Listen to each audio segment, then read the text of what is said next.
তিন নম্বর বৈশিষ্ট্য, ওয়া মিম্মা রাযাকনাহুম ইউনফিকুন। আমার মুত্তাকিন বান্দা যারা যারা এই কিতাবের মাধ্যমে হেদায়েতের পথে আসবে, তাদের তিন নম্বর বৈশিষ্ট্য আল্লাহ রাব্বুল আলামিন বলতেছেন যে ওয়া মিম্মা রাযাকনাহুম ইউনফিকুন, আমি তাদেরকে যে সম্পদগুলো দিয়েছি সেখান থেকে তারা আল্লাহর রাস্তায়, আমার রাস্তায় ব্যয় করবে। এটা তাদের তিন নম্বর বৈশিষ্ট্য, একজন মুত্তাকিনের তিন নম্বর বৈশিষ্ট্য। আমি আল্লাহর রাস্তায় কতটুকু ব্যয় করি?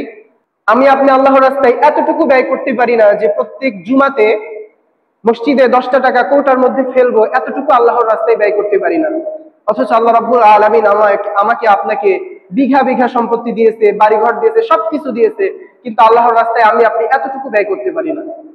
এই যে মুত্তাকিনদের বৈশিষ্ট্যগুলো আমি আপনাকে শোনাচ্ছি, আপনারা শুনতেছেন, আপনারা একটু নিজেদের সাথে মিলান তো যে একটা বৈশিষ্ট্য আপনার মধ্যে আছে কিনা। একটা বৈশিষ্ট্য আপনার মধ্যে আছে কিনা দেখেন, একটাও নাই। তাহলে আপনি নিজেকে কিভাবে মুত্তাকিন দাবি করব? আমরা বাৎসরিক ভাবে জাকাত দেই না, জাকাত সম্পর্কে আমরা রমাদানে আলোচনা করেছি, জাকাত দেই না, সাদকা করতে চাই না। দেখবেন যে পরিবারের মধ্যে অসুখ বিসুখ সব সময়ের জন্য লেগে থাকে, একটার পর একটা আছেই। আমরা অনেক সময় হতাশাগ্রস্ত হই, অনেক সময় আমার কাছে তো বলে যে হুজুর একের পর এক লেগেই আছে, কোনো সমাধান নাই, পরিবার একদম শেষ হয়ে যাচ্ছে। আপনি কি কখনো খেয়াল করেছেন যে আপনি সাদকা করা বন্ধ করে দিয়েছেন? আপনি যখন সাদকা করা বন্ধ করে দিবেন, আল্লাহ রাব্বুল আলামিন আপনাকে সংকীর্ণ করে দিবে। আপনার সামনে যখন বিপদ চলে আসবে, হাদিস শরীফের মধ্যে আসছে আল্লাহ রাসূল সাল্লাল্লাহু আলাইহি ওয়াসাল্লাম বলেছেন, যখন তোমরা বিপদের সংবাদ পাও বা যখন তোমাদের সামনে কোনো বিপর্যয় আসে, তখন তোমরা কি করো? সাদকা করো। এবং এই সাদকা আখিরাতের ময়দানে আপনার কাজে আসবে। আল্লাহ রাসূল সাল্লাল্লাহু আলাইহি ওয়াসাল্লাম বলেছেন যে ওই সাদকাটা আল্লাহ রাব্বুল আলামিনের কাছে বেশি পছন্দনীয় যখন কোনো ব্যক্তি তার অভাব অবস্থায় কি করে? সাদকা করে। আমরা তো সবসময়ের জন্য ফিকির করি যে আর কিছু সম্পদ হইলে, আরো কিছু টাকা পয়সা হইলে তারপর থেকে সাদকা করব, দান সাদকা করব। অনেকে মনে মনে আমরা ইচ্ছা করি যে এই যে মানুষ এত বড় লোক, আমার যদি এত টাকা পয়সা থাকতো আমি তো একদম সাদকা করে অস্থির করে ফেলতাম।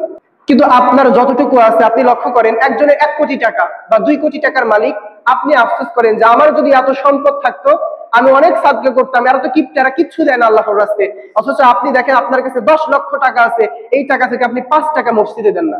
আপনি 2 কোটি টাকার মালিক হলেও আপনার অবস্থা তাদের মতোই হবে।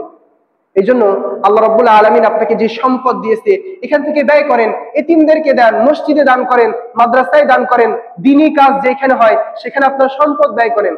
এই মসজিদের একটা ইট যদি আপনার টাকা দিয়ে কেনা হয়, এই ইটটা কিয়ামতের দিন আপনার জন্য কি করবে? সুপারিশ করবে। এবং এই মসজিদে যত মানুষ নামাজ পড়বে কিয়ামত পর্যন্ত আপনার একটা ইট এই দেয়ালে থাকার কারণে আপনি কবরের মধ্যে বসে বসে সওয়াব পেতে থাকবেন। এটা হচ্ছে সাদগায়ে জারিয়া। আপনি এই যে কথার কথা, আমি যে মাইকটা দিয়ে ওয়াজ করতেছি, আপনি যদি এটা মসজিদে কিনে দেন, এখানে বসে এই মাইক দিয়ে যত দিনের কথা বলা হবে এর পার্সেন্টেজ সওয়াব আপনি কিয়ামত পর্যন্ত কবরে পেতে থাকবেন। এই জন্য বেশি বেশি সাদকা করতে হবে, আপনার অন্তরকে প্রসার করতে হবে। হাদিস শরীফের মধ্যে আসছে আল্লাহ রাসূল বলেন যে সাদকা তোমাদের অর্থ সম্পদকে কমায় দেয় না, বাড়ায় দেয়। হযরত আবু বকর রাদিয়াল্লাহু তাআলা আনহু বদরের যুদ্ধে যখন আল্লাহ রাসূল সবার কাছ থেকে সম্পদ চাচ্ছে, আবু বকর রাদিয়াল্লাহু তাআলা আনহু কি করছিলেন? উনার সকল সম্পদ, ঘরে যা আছে সবকিছু নিয়ে এসে আল্লাহ রাসূলের সামনে উপস্থিত করছে। আল্লাহ রাসূল বলতেছে যে আবু বকর ঘরে কি আছে? বলতেছি ইয়া রাসূলুল্লাহ, আল্লাহ এবং আল্লাহ রাসূল ছাড়া কিচ্ছু রেখে আসেনি, সব নিয়ে আসছে। এই যে তারা সাদকা করছে, সবকিছু দিয়ে দিছে, এর বিনিময়ে তারা কি গরিব হয়ে গেছে? অসহায় হয়ে গেছে? হয় নাই। কি হয়েছে? পরবর্তীতে প্রেসিডেন্ট হয়েছে। পরবর্তীতে কি হয়েছে? পৃথিবী শাসন করছে।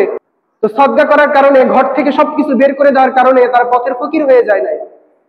তো আপনি 10টা টাকা পকেট থেকে জুমার দিনে কোটার মধ্যে দিব, কলিজায় লাগে, মনে ছিঁড়ে যায়, মনে হারে মানে কলজাটা ছিঁড়ে কোটার মধ্যে দিচ্ছি, 10 টাকা বের হয় না পকেট থেকে।